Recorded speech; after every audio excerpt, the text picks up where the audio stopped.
तो मैं केसीआर साहब से दरख्वास्त करना चाहूँगी कि आप एक ही बात पे रहिए। ये ना हो कि जैसा महमूद अली साहब पहले बोले कि एनआरसी के खिलाफ हम नहीं करेंगे, हम नहीं आने देंगे, फिर उसके बाद में बोले हम राजी है तेलंगाना की। नाजरीन अस्सलाम वालेकुम। IAD टुडे के खबरनामे में आपका खैर मकदम करते हैं। आइए बढ़ते हैं तफसीलात की तरफ। अगर आपने हमारे चैनल को सब्सक्राइब नहीं किया है तो आपको यहाँ सब्सक्राइब बटन दिख रहा है, उसे क्लिक करिए और सब्सक्राइब कीजिए और साथ ही साथ बेल आइकॉन को भी क्लिक करिएगा जिससे कि आपको ताज़ा अपडेट मिलते रहें। शहर हैदराबाद की मशहूर ज़माना गुलामान मुस्तफ़ा कमेटी के चेयरमैन मोहम्मद सरफराज खान ने दिल्ली बीजेपी के इंसान नुमा हैवान शख्स के भड़काऊ भाषण से भड़क उठे मुनज़्ज़म फसादात में किराए के गुंडों की जानिब से करीब 27 मुसलमानों के कत्लेआम पर इज़हार मज़म्मत करते हुए दिल्ली के हरदिल अज़ीज़ CM केजरीवाल से मुतालबा किया कि मरने वालों के लिए 1-1 करोड़ की एक्स ग्रेशिया मंजूर की जाए। साथ ही तेलंगाना हुकूमत से बीजेपी हुकूमत के मुबैना मुल्क दुश्मन साबित होने वाले और मुल्क में इंतशार पैदा करने वाले CAA, NRC व NPR बिल्स के खिलाफ में रियासती असम्बली में एक रेजोल्यूशन पास करने पर भी जोर दिया। औज़ु बिल्लाहि मिनश्शैतानिर्रजीम, बिस्मिल्लाहिर्रहमानिर्रहीम। मैं मोहम्मद सरफराज ख़ान सदर गुलामान मुस्तफ़ा कमेटी हूँ। आज पंजागुट्टा की जामा मस्जिद बी साहिबा मस्जिद में एक जॉइंट एक्शन कमेटी की मीटिंग हुई है, इजलास हुआ है एक मुश्तरका तौर पर। तमाम उलमाए दीन और तमाम कायदीन वहाँ पे तशरीफ़ लाए थे। वहाँ पे ये डिसाइड हुआ कि कल बरोज़ जुमा इंशाअल्लाह ताला हैदराबाद और तेलंगाना की तमाम मसाजिद में NPR और NRC के ताल्लुक़ से एक पुरअमन तरीक़े से एहतजाज होगा, जिसकी इंशाअल्लाह ताला मुश्ताक मलिक साहब का ये अनाउंसमेंट है कि हर मसाजिद में तेलंगाना और हैदराबाद के मसाजिद में NPR और NRC के ख़िलाफ़ एहतजाज होगा और ये एहतजाज हुकूमत तेलंगाना को NPR और NRC पर स्टे लगाने पर ज़ोर देने पर यह एहतजाज इंशाअल्लाह होगा। दूसरी चीज़, एक कांस्टेबल जो फ़िरक़े वाराना फ़साद जो दिल्ली में लंगा नाच खेल रही है, दिल्ली की पुलिस और इंडियन गवर्नमेंट मुसलमानों के ताल्लुक़ से जो फ़िरक़ा वाराना फ़साद करा रही है, उसके अंदर एक रतन लाल बोल के एक कांस्टेबल मर गया है। वो कांस्टेबल को दिल्ली गवर्नमेंट 1 करोड़ रुपए कंपनसेशन अमाउंट एक्स ग्रेशिया दे रही है। तो मैं दिल्ली गवर्नमेंट केजरीवाल से ये गुजारिश करता हूँ, रिक्वेस्ट करता हूँ कि आपका ये सौतेला रवैया छोड़ दीजिए। 27 मुसलमान अपनी जामे शहादत को नौश फरमाए हैं वहाँ पे, बेदर्दी से वहाँ पे लंगा नाच खेलकर उनको मौत की घाट उतार दिया गया। तो वो 27 लोगों की फैमिली को भी 1-1 करोड़ रुपए देने का हमारा मुतालबा है। गुलामान मुस्तफ़ा कमेटी की जानिब से ये पुरजोश मुतालबा करते हैं हम केजरीवाल साहब को कि फ़ौरी तौर पर जो 27 लोग मारे गए हैं, शहीद हुए हैं, उनके फैमिली मेम्बर्स को आप 1-1 करोड़ रुपए एक्स ग्रेशिया सैंक्शन फ़ौरी तौर पर करें। और तीसरी चीज़, हुकूमत तेलंगाना आपको मैं ये बोलना चाहता हूँ, KCR साहब आपका भी ये जो है रवैया गलत है। आप एक बात बोलते हैं और इम्प्लीमेंट एक बात को करते हैं। जैसा कि आप ये बोले कि आप हमको डरने घबराने की ज़रूरत नहीं है, तेलंगाना में हम है, तेलंगाना की हुकूमत सेक्युलर है, हर चीज़ है बोल के, लेकिन आप क्या कर रहे हैं? GHMC में CAA के ख़िलाफ़ सिर्फ रेजोल्यूशन पास कर रहे हैं आप। हाँ, ये गलत बात है। सब में पहले NPR पर रोक लगाइए, उसके बाद NCR के ऊपर स्टे लगाइए, उसके बाद CAA की बात आएंगी। आप सिर्फ और सिर्फ 2800 CAA के ऊपर इम्प्लीमेंट कर दिए, रेजोल्यूशन पास कर दिए, नहीं होगा तेलंगाना बोल तो थर्ड स्टेप है वो CAA। आप तेलंगाना की जो 10 मार्च से असेंबली शुरू होने वाली है, उसके अंदर फर्स्ट डे ही इंशाअल्लाह आप जो है रेजोल्यूशन पास करना चाहिए। और रेजोल्यूशन NPR, NRC और CAA के खिलाफ हमको रेजोल्यूशन पास करना है, तेलंगाना में स्टे लगाना है उस चीज़ को। ये मेरी दर्दमंदाना गुजारिश है कि जो है कल जुम्मा के दिन पूरे तमाम मसाजिद के बाहर पुरअमन तरीके से हम अपनी जमहूरियत की दायरे में रहते हुए हमारे हुकूक, हमारे हक़ के लिए आपको आवाज़ उठाना है। मेरे भाई, आप तमाम से मैं दर्दमंदाना गुजारिश करता हूँ। मैं मोहम्मद सरफराज खान गुलामान मुस्तफ़ा कमेटी की हैसियत से आपसे गुजारिश करना चाहता हूँ कि अपनी अपनी मसाजिद के अंदर तमाम लोग जो है अपने मस्जिद के बाहर निकल के बाद नमाज जुमा एहतिजाज करिए, और जो है अपने अपने घरों के पास भी, अपने अपने घरों के बाहर भी निकल के अपने को ये काले कानून के ख़िलाफ़ आवाज़ उठाना है। यही एक मेरा छोटा सा पैगाम है। बहुत बहुत शुक्रिया। अस्सलाम वालेकुम रहमतुल्लाहि व बरकातहू।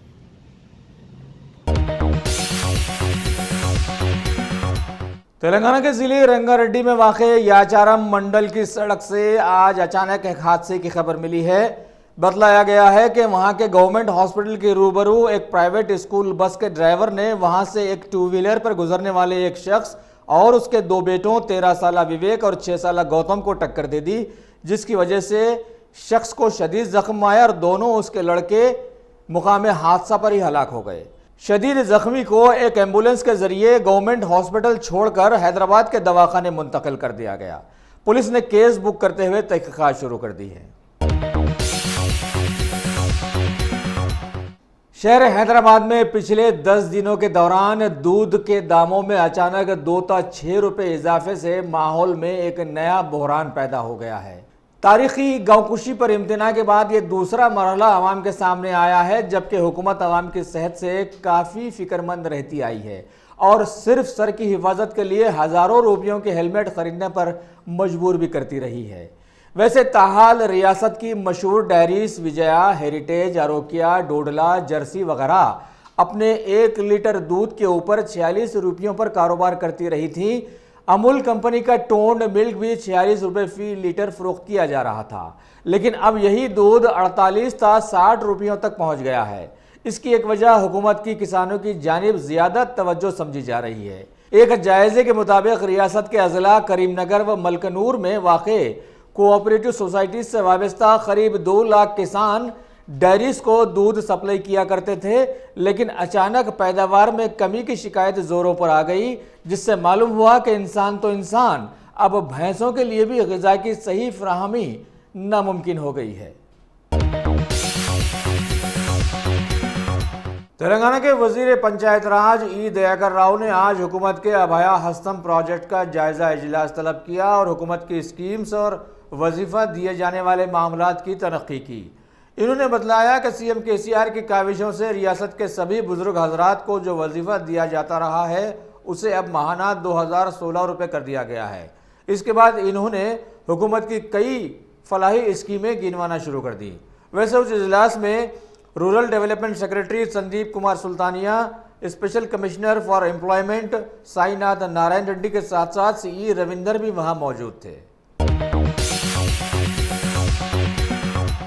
रियासत तेलंगाना के मशहूर पार्लिमानी हल्के मलकाजगिरी से बड़ी अड़चनों के बाद इंतखाबात जीतने वाले कांग्रेसी लीडर रेवंत रेड्डी ने आज खुदबुल्लापुर कॉन्स्टिट्यूंसी में हुकूमत के डबल बेडरूम स्कीम्स की तामीरात का मुआयना किया, जिनके काम रुके हुए थे। पटनम गोसा प्रोग्राम के तहत किए जाने वाले इस दौरे में इन्होंने टीआरएस हुकूमत पर ज़बरदस्त तनकीद करते हुए बतलाया कि 5-5 हज़ार की बड़ी रकम गरीबों से बुकिंग के तौर पर लिए जाने के बाद इन मकानात की तामीर रुकने से ये बात सामने आई कि हुकूमत सिर्फ वादे करना जानती है, जबकि एक एक आदमी से माहाना 1300 रुपये अलग से वसूल किए जा रहे हैं और गरीबों के मकानात की तामीरात को रोककर अपनी मनपसंद तामीरात पर ज़्यादा तवज्जो हुकूमत दे रही है। నిర్మాణం ఆలస్యం కావడము, నిధుల కొరతతోటి అర్ధాంతరంగా పనులు ఆగడము, పేద ప్రజలకు పదే పదే మన రాష్ట్ర ముఖ్యమంత్రి గారు ఆనాడు కాంగ్రెస్ పార్టీ ఇందిరమ్మ ఇండ్లు ఇస్తే ఇవి డబ్బా ఇండ్లు అగ్గిపెట్టెలో ఉన్నాయి, దీంట్లో ఎవడన్నా వండుకుంటాడా, కాళ్ళు జాపుకుంటే గోడ దర్వాజా బయటకు వస్తున్నాయి, మేకనో కోడో ఉంటే ఎడగట్టుకోవాలి, అల్లుడు కోడలు వస్తేనో లేకపోతే కొడుకు కోడలు వస్తే ఎట్లా, బిడ్డ వస్తే ఎట్లా, పండుగకు అల్లుడు వస్తే ఎట్లా, పేదోళ్ళకి అందరికీ డబల్ బెడ్రూమ్ ఇల్లు కట్టిస్తా అని చెప్పింది. కొడతా అంటే భయం ఉంటుంది, ఇస్తా అంటే ఆశ ఉంటుంది. అంతేనా? ఎవరైనా కొడతారంటే భయపడతాం, ఇస్తామంటే ఆశపడతాం. కేసీఆర్ సారు డబుల్ బెడ్రూమ్ ఇండ్లు ఇస్తా అంటే పేదోళ్ళందరూ కూడా మా బతుకులు బాగుపడతాయి, ఆత్మగౌరవంతో బతకొచ్చు.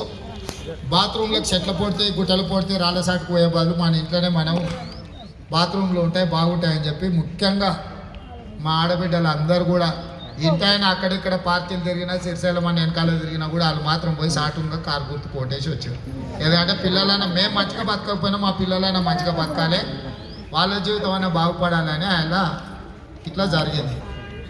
మరి ఒక్క ఎమ్మెల్యే ఎలక్షన్లు కేసీఆర్ సార్కి రెండోసారి మళ్ళీ ముఖ్యమంత్రిని చేస్తాం, ఎంపీలు వేస్తాం, కార్పొరేటర్లు వేస్తాం, అన్ని ఎలక్షన్లలో ఓట్లు వేస్తాం, కానీ మనకు మాత్రం ఇల్లు రాలేదు. ఇది అట్లా ఎట్లా తయారైందంటే బెల్లం లేకుండా బూరెలు చేసి బాగా తిన్నావు బిడ్డ కడుపు నిండిందా అని అడిగినట్టు ఉంది. అంతేనా? ఏం మూలమా గట్టనే లేదు. బెల్లం లేకుండా బూరెలు చేస్తే కడుపు నిండిందా అని అడిగినట్టు ఉంది. ఇక జర తెలుగు కల్లోడైతే అరచేతిలో బెల్లం పెట్టి మూసేతిని ఆగిపించిందంట, బిడ్డ తీయకున్నదా అని అడిగినాడు. ఇవాళ కేసీఆర్ గారు కూడా గాడేనో గజ్వెల్లో అదేంది అదేం ఊరు చింతమడక కాదా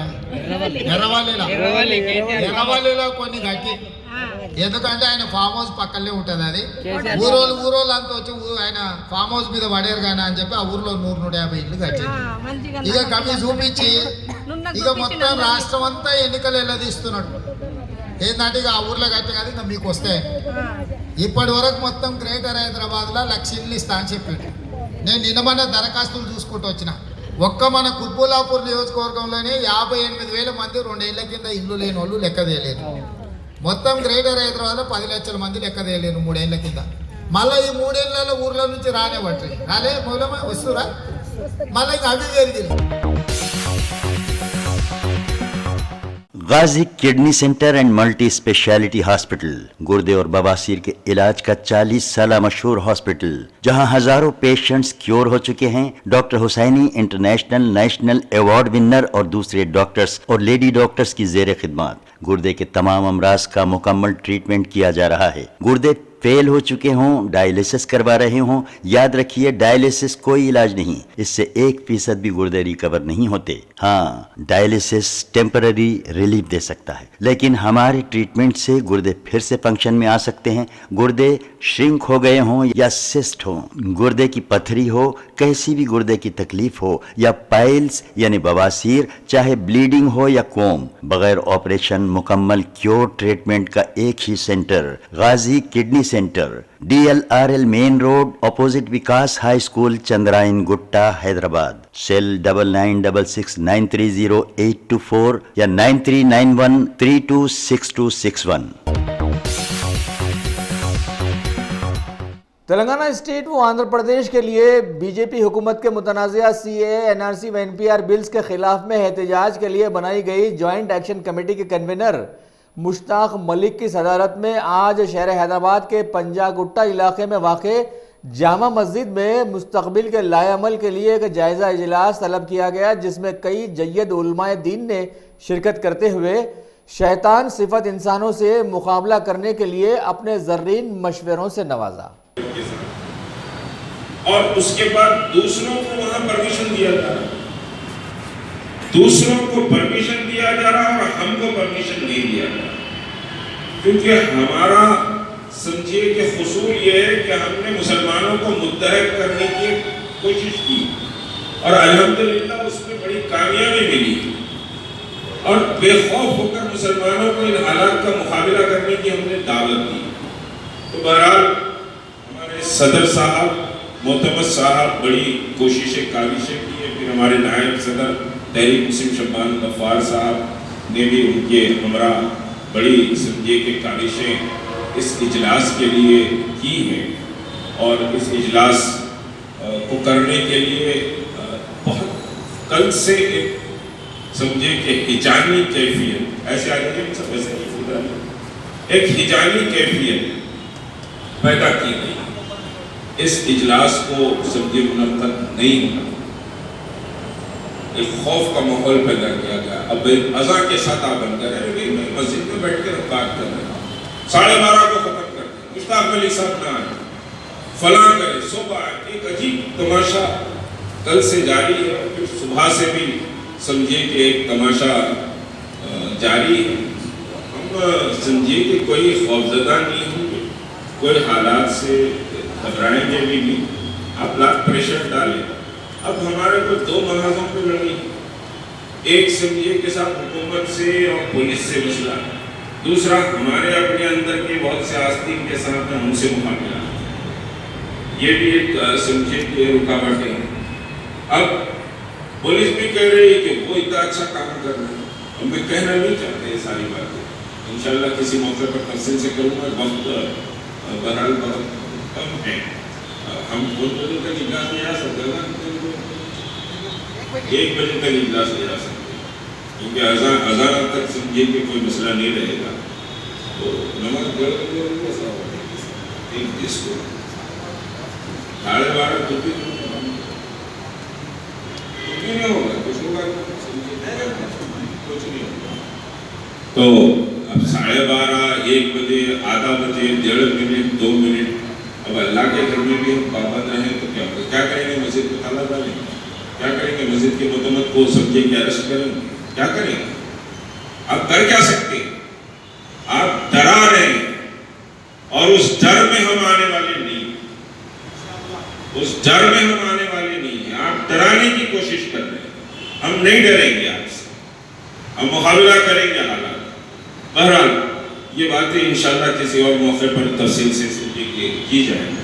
देखिए, बुनियादी मसला ये है कि NPR रियासत तेलंगाना में शुरू करने की पूरे प्रोसेस समझिए कि शुरू हो गया, और NPR एक ऐसी सीढ़ी है जिसके बाद NRC आएगा, और NRC के बाद आपको बाहर किया जाएगा।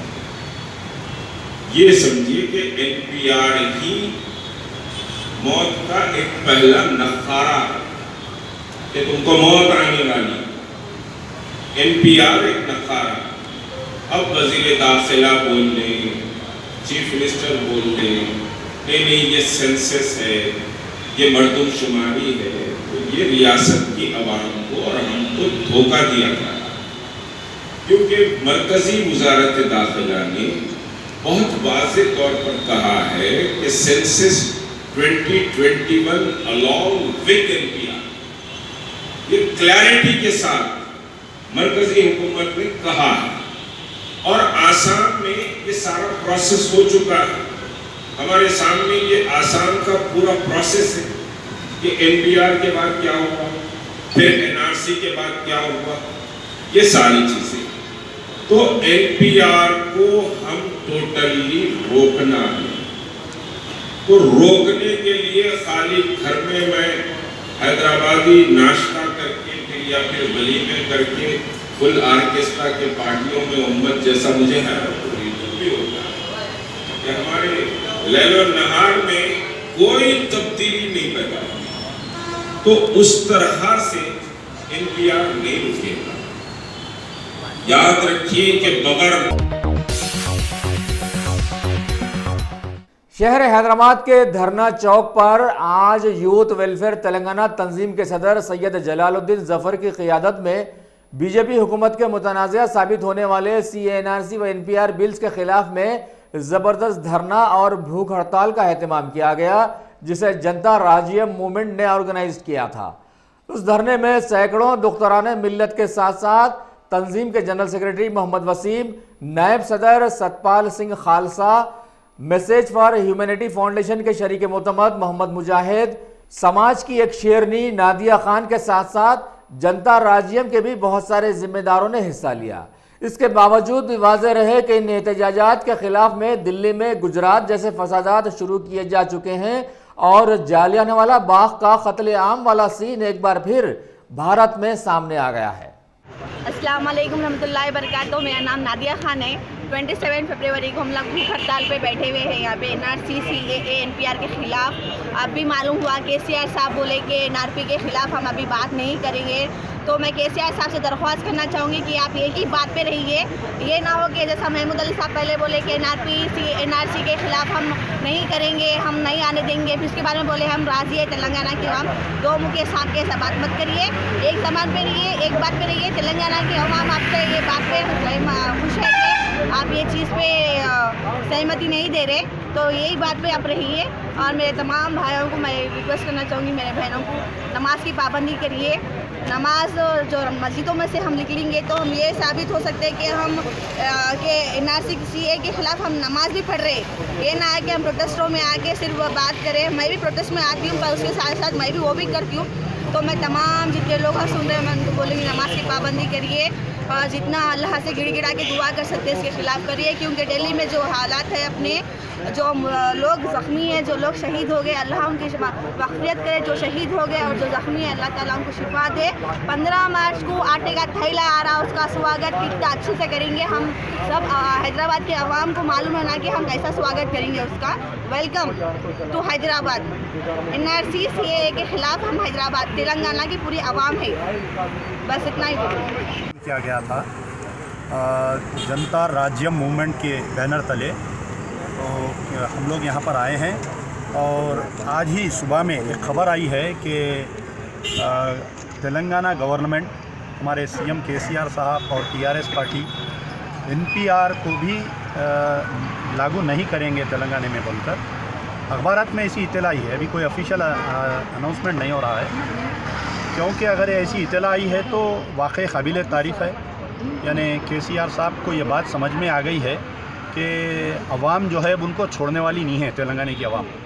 क्योंकि अब तक जो हो रहा था कि केसीआर साहब अपनी गर्दन बचाने के लिए अवाम की गर्दन पेश कर दे रहे थे बीजेपी के सामने, लेकिन अब इतना ज़्यादा शऊर बेदार हो चुका है पूरा तेलंगाना में। दो दिन कबल जो है कि हमारे होम मिनिस्टर साहब पहले एक बयान दिए, या बयान दिलवाया गया उनसे कि NPR will be implemented in और तेलंगाना, और एनपीआर से कोई होने वाला नहीं है नुकसान।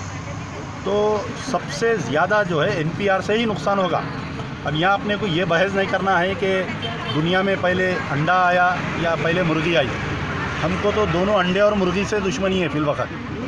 तो ये एनपीआर जो है, मैं थोड़ा सा इसमें ब्रीफ करता हूँ। एनपीआर का जो 16 नंबर फॉर्म है, तो 16 नंबर जो कॉलम है उसमें यह है कि आप अपने बाप दादा ग्रैंड पेरेंट्स का आप सबूत दीजिए बर्थ का। तो वो एक कॉलम काफ़ी है। सबको डाउटफुल वोटर बनाया जाएगा अगर आप एनपीआर नहीं फिल किए। NPR will lead to NRC, फिर आपको डाउटफुल सिटीज़न बना दिया। डाउटफुल वोटर से आप डाउटफुल सिटीज़न बन जाएंगे, फिर आप ट्रिब्यूनल में जाना। अब वो ट्रिब्यूनल के भी जो है रिटायर्ड आईएएस आईपीएस जो संगी जहन के लोग हैं उनको अपॉइंट कर रहे हैं, और उसमें जो है ट्रिब्यूनल के जज को ये इख्तियार दे दिया गया है कि ही विल डिसाइड। अब जैसा आसाम का कल ही मैं एक मसला पढ़ रहा था कि एक लेडी के पास 15 डॉक्यूमेंट्स है, उसकी मदर को आसामी बोल रही, उसके बेटों को आसामी बोल रहे हैं, मगर सुप्रीम कोर्ट में जब वो दाखिल हुई, यानी पहले ट्रिब्यूनल में गया केस, हाई कोर्ट में गया और सुप्रीम कोर्ट में गया, उसको जो है यानी देश के हिंदुस्तानी नहीं है बोल के ऑर्डर आ गया। तो ऐसे पूरे चीज़ों से बचने के लिए हमको चाहिए कि तेलंगाना गवर्नमेंट पर हम प्रेशर डालें, जितना हो सकता हम प्रेशर डालें। एक एक आदमी घर से निकलने का टाइम आ गया है, बजाय वो डिटेंशन सेंटर में रहने के, बजाय जाके वो घुट घुट के मरने से आज हमको मरने के लिए तैयार होना है। अवाम रोड पे आना चाहिए और अपनी ताकत का मुजाहरा जब करेंगे तो केसीआर साहब दबेंगे नहीं। आप ये अखबारी बयानात, ये मीडिया चैनल, टीवी चैनलों में देख के खुश हो जाएंगे कि नहीं भाई केसीआर साहब इम्प्लीमेंट नहीं करने वाले हैं। तो सबसे पूरे हिंदुस्तान में बीजेपी तमाम जमातों से ख़तरनाक केसीआर साहब है, यानी हंसते हंसते काम कर देंगे उन्होंने और खामोशी में काम हो जाएगा। और हमारे जो यहाँ के सियासी कायदीन है, जो पॉलिटिकल लीडर्स है, सब लकड़ी के नीचे मकड़ी नाच रही है, ये सब उनके दबाव में है। कल हो सकता है कुछ मुस्लिम लीडर्स आपके दरमियान आके ये बोलेंगे अरे नहीं भाई हो जान दो एनपीआर से अपने को क्या नुकसान है। तो इससे भी अपने को आगा रहना चाहिए, प्रेशर में और डबल लाइए और बढ़ाइए प्रेशर, ताकि हुकूमत आपके सामने झुके। हमारे मुल्क भारत में गौ माता के जोरों शोर के बाद इंसानों की असली माओं के हालात अब आहिस्ता आहिस्ता आवाम के सामने आने शुरू हो गए हैं। लिहाजा आज एक ज़ईफ़ बेवा खातून ने अपने रिश्तेदारों से परेशान हाल और उनकी ज़ियादतियों से मुतासिर होकर मीडिया की जानिब आ गईं और अपना दुखड़ा रोते हुए रियासती पुलिस से मदद तलब की है। मेरा नाम आमीना बेगम है। मेरा हस्बैंड का नाम अब्दुल वाजिद है। हमारा हस्बैंड मार के 3-4 महीने हो रहा और उसका बाद में फिर अब आके घर में कब्जा कर लेके बैठे। मेरे घर में से सामान लेकर निकल जाओ बोल रहे, मेरे मार डालते बोल रहे, मेरे को ढकल दिया 2-3 बार, मेरे को मारा लगे बहुत। इससे पहले भी उस्मानी गए, उस्मानी में भी रिपोर्टर निकाल के लेके आए तभी केस करते हम बोले। फिर डॉक्यूमेंट्स लाए तभी हम लोग सिलेंडर करते बोले नहीं खा रहे। फिर उसके बाद में पुलिस वाला सपोर्ट से मैं अभी तक जिंदा है। पुलिस वाला सपोर्ट नहीं है तो नहीं जिंदा रहती थी। मेरे को बहुत तकलीफ दे रहा है। अभी भी घर में 2 दिन आ रहे, 2 दिन भाग रहे, 2 दिन उन लोग पकड़ने खाए तो भाग जा रहे, इन लोग पकड़ने गए तो चले जा रहा। मेरे बहुत तंग कर दे रहे। कौन कर रहे हैं?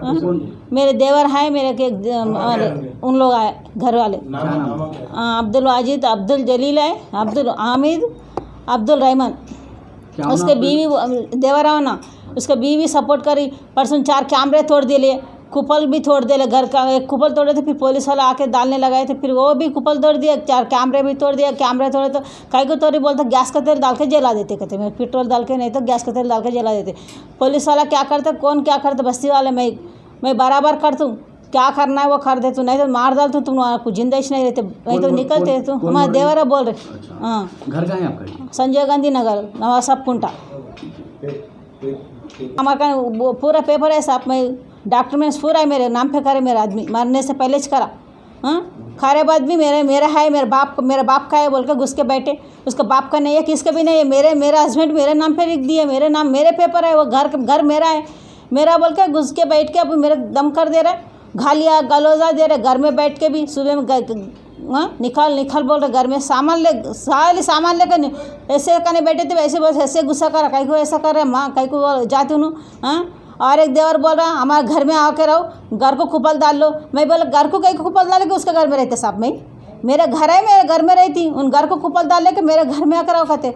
उन पूरा कब्जा करने देख रहे हैं घर। उनके पास भी पेपर है क्या? उसके पास भी पेपर नहीं है, कुछ भी नहीं है। उन लोग सपोर्ट कर रहे। उन आके भाई और एक है मलकपेट में रहता, उन भी पुलिस स्टेशन में नहीं बुलाया, पेपर लेके आओ बुलाए तो नहीं है बोले। उन लगा पुलिस स्टेशन में घूम गए बोले, पुलिस का पेपर लाए तो पुलिस स्टेशन में घूम गए हमारे पेपर बोले। कब कुछ भी नहीं बोला, पुलिस स्टेशन में यहाँ घूम गए साहब, यहाँ घूम गए बोल रहे। फिर सर्कल से सच्चा बात करे तो क्या बोल रहा, तू क्या बात करे, नाइन सब करे तुम बोल के सर्कल को भी वो करो ससुरा। हाँ, उन्होंने ऐसे साहब आए बोल के मैं जिंदा है ऐसे सर्कल साहब से। और पुलिस वालों कभी बोलो तो जब बिजारे साहब मेरे कितनी तकलीफ आए बोलते घर को बिजारा। हाँ, गोखरे साहब। फिर उसके बाद में क्या करा, परसों देखो मियाँ बीवी लड़ लिए।